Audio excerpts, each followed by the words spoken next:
बस आ पाकिस्तानी कौम है, तुहानू पता है, ते इन्हां नू डर वर दी नां दी तां कोई शै नहीं हैगी।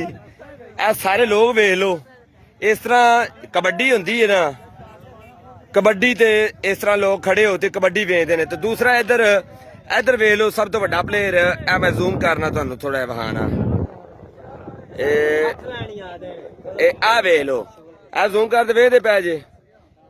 ਇਹ ਲੋਕ ਮੋਦੀ ਇਹਨਾਂ ਨੂੰ ਡਰਾਉਂਦਾ ਪਿਆ ਵੀ ਪਾਣੀ ਆ ਜਾਏ ਅਸਾਂ ਪਾਣੀ ਛੱਡ ਜਾਂਦੇ, ਤੇ ਆ ਕੌਮ ਡਰਨ ਵਾਲੀ ਏ। ਇਹਨੂੰ ਪਾਕਿਸਤਾਨੀ ਕੌਮ ਆਂਦੇ ਨੇ। ਤੇ ਹਾਲਾਂਕਿ ਇਹਨਾਂ ਨੂੰ ਪਿੱਛੋਂ ਆਪਦੀ ਸੇਫਟੀ ਜਗ੍ਹਾ ਤੇ ਖਲੋਣਾ ਚਾਹੀਦਾ, ਪਿੱਛੇ ਖਲੋਣਾ ਚਾਹੀਦਾ। ਤੇ ਅੱਛੀ ਗੱਲ ਨਹੀਂ ਦੀ ਕਟਾਓ ਹੁੰਦਾ ਪਿਆ ਹੈ ਥੱਲੇ, ਜਿਹੜਾ ਨਾ 25-25 ਫੁੱਟ ਡੂੰਘਾ ਪਾਣੀ ਹੈ। ਲੇਕਿਨ ਇਹ ਕੌਮ ਡਰਨ ਵਰਨ ਵਾਲੀ ਨਹੀਂ ਹੈਗੀ, ਪਿੱਛਾ ਹਟਣ ਤੇ ਤਿਆਰ ਹੀ ਨਹੀਂ ਹੈਗੀ। ਡੰਡੇ ਸੋਟੇ ਮਾਰਨ ਵਾਲੇ ਬਥੇਰੇ ਆਂਦੇ ਨੇ, ਇਹਨਾਂ ਨੂੰ ਪਿੱਛਾ ਕਰਦੇ ਨੇ, ਪਿੱਛਾ ਵੀ ਨਹੀਂ ਹੁੰਦੇ, ਫਿਰ ਆ ਜਾਂਦੇ ਨੇ। ਤੇ ਅੱਲਾ ਹੀ ਆਲਮ ਹੈ ਇਹਨਾਂ ਦਾ, ਅੱਲਾ ਹੀ ਹਾਫਿਜ਼ ਹੈ। ਤੇ ਇਹ ਹਿਸਾਬ ਹੈ, ਸੂਰਤ ਹਾਲ ਹੈ। ਫਿਲਹਾਲ ਪਾਣੀ ਨੂੰ ਵੇਖਦੇ ਪਏ ਨੇ, ਕਦੋਂ ਟੁੱਟੇ ਕਦੇ ਉੱਥੇ ਜਾਵੇ। ਬਿਲਕੁਲ 1 ਫੁੱਟ ਦਾ ਫਾਸਲਾ ਹੈ, ਔਰ ਪਾਣੀ ਆ 5 ਫੁੱਟ ਉੱਚਾ ਹੈ ਥੱਲੇ ਵਾਲੀ ਜ਼ਮੀਨ ਤੋਂ। ਤੇ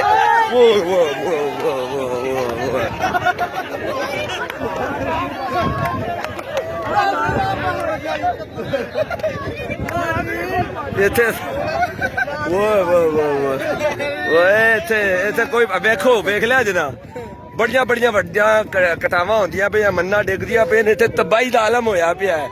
ਤੇ ਆ ਦੁਨੀਆ ਵੇਖ ਲਓ, ਐਵੇਂ ਮੇਲੇ ਤੇ ਮੈਂ ਨਹੀਂ ਕਦੀ ਵੇਖਿਆ ਇਸ ਤਰ੍ਹਾਂ ਮੇਲੇ ਤੇ ਵੀ ਖੜੇ ਹੋਵਣ। ਇਹ ਤੇ ਉਹ ਵਿੱਚ ਕਈ ਭਾਈ ਤਾਂ ਜਿਹੜੇ ਪੈਰ ਡਬੋ ਤੇ ਨਾ ਵਿੱਚ ਇਸ ਤਰ੍ਹਾਂ ਜਿਵੇਂ ਖਾਡਿਆਂ ਤੇ ਟੂਬਲਾਂ ਤੇ ਬਹਿੰਦੇ ਨੇ, ਉਸ ਤਰ੍ਹਾਂ ਬੈਠੇ ਨੇ।